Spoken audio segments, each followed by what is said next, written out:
How's it going, guys? So in this video, I'm going to be going over a little bit of the stuff I've been doing off camera. I did start painting the truck, as you saw in the last video. I finished off by wet sanding. So of course, in this video, we're going to get to the paint. I did a little bit of screwing up.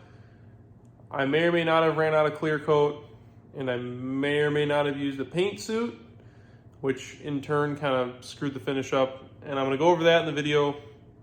But I got the door jambs done, I got the back of the cab done, and I got the firewall done. So those are completely done. I'm not touching those anymore. Next, I moved on to the outside of the doors, and then I got the rockers and cab corners started, along with the, I guess that's pretty much it. And then after all that's done, then I will pull the cab off of the little body cart that I made, chop the body cart in probably half, and then drop the cab back on it and finish the top of the truck. Just like the troll under the bridge, I'm the troll of the paint booth. This is where I spend most of my hours off of work and most of my days.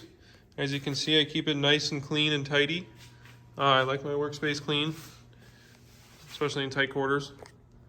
But on a serious note, this is my finished product. As you can see, it's about as glossy as concrete.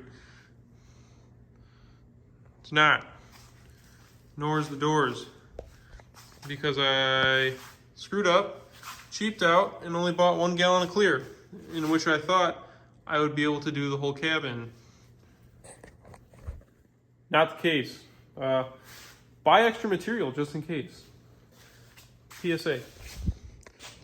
Basically, I did my 2 coats of base. I don't need to do 3 because the it actually covers quite well.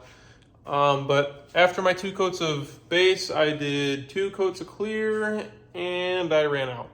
So my fault for not grabbing another gallon of clear. I was at the paint store. I knew I was going to need another gallon. I knew it, and I didn't get it because I'm a cheap ass, and it just kind of happens. So here I am after a couple hours of painting. Now I just have to put in, several more hours of wet sanding with a 600 grit piece of wet sandpaper. Awesome. Do painting, they said. It would be fun, they said.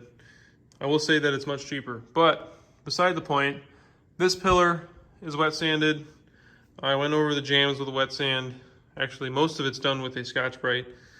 And then, as you can see here, that little piece there, that is paint chip. That's not from chipping off of the rockers. That's from chipping off of painter's plastic, which I had around the door.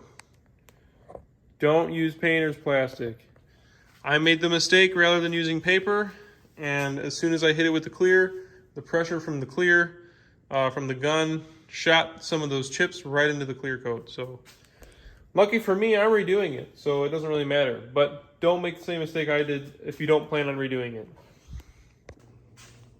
That's not all, though. I'm not just redoing it because I ran out of clear coat. I'm also redoing it because I should have had a paint suit. Another stupid mistake, really small, but very significant. I had just a garbage shirt, pretty much, a cheap shirt that I was going to use for painting. Didn't care if paint or clear got on it. But what I didn't realize is that it got on the clear and the paint. So a lot of the clear coat had a ton of little hairs and little lint from that shirt. And it ended up looking like crap. And since I didn't have enough clear coat on it, I really couldn't just wet sand it out and then buff it out because it would have been way too thin. Wouldn't have been enough. There wouldn't have been enough clear for the right UV protection.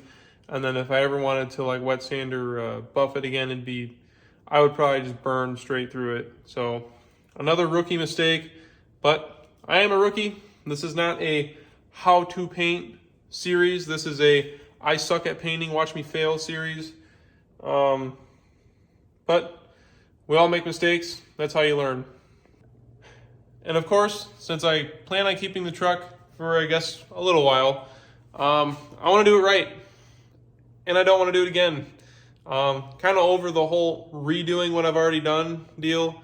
It sucks, but I'm gonna keep doing it until it's right, and I don't ever have to touch it again. So I'm just gonna keep chugging away.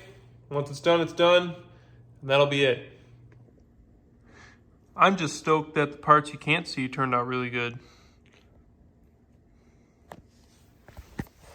Screw the outside of the cab. As long as the inside looks good and I can see it, I don't care what anyone else thinks. So that's a short update, or I guess shorter update. Obviously there's going to be a part 2.